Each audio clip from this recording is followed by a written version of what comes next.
In February, the Air and Space Forces announced 24 service-wide changes at the AFA Warfare Symposium, something we reported on in previous episodes of Weapons and Warfare. One of those changes we haven't explored yet is the Air Force's decision to bring back the warrant officer ranks.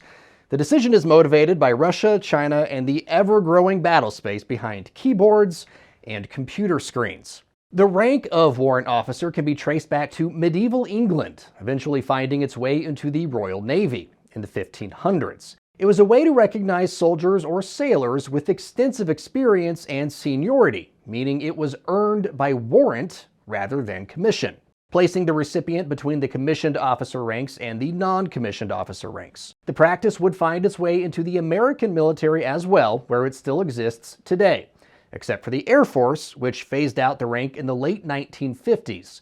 The last active duty Air Force warrant officer retired in 1980.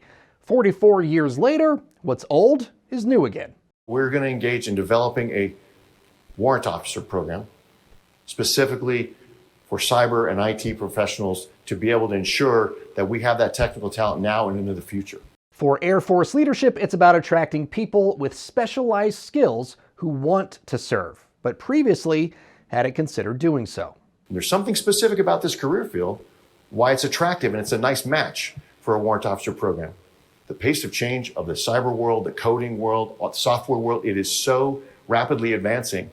We need those airmen to be on the cutting edge and stay on the cutting edge. So we're going to pursue that, all those in the area of developing our people. To put it simply, what used to be an arms race is now a cyber sprint, an all-out effort to stay on the cutting edge of a battle space that will be played out in a series of zeros and ones. Both China and Russia are actively developing and fielding more advanced capabilities designed to defeat U.S. power projection.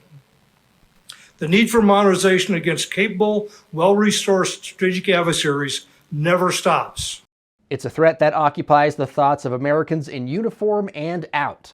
After a nationwide outage of AT&T services, Florida Senator Marco Rubio posted, "I don't know the cause of the AT&T outage, but I do know it will be 100 times worse when China launches a cyber attack on America on the eve of a Taiwan invasion. And it won't be just cell service they hit, it will be your power, your water, and your bank."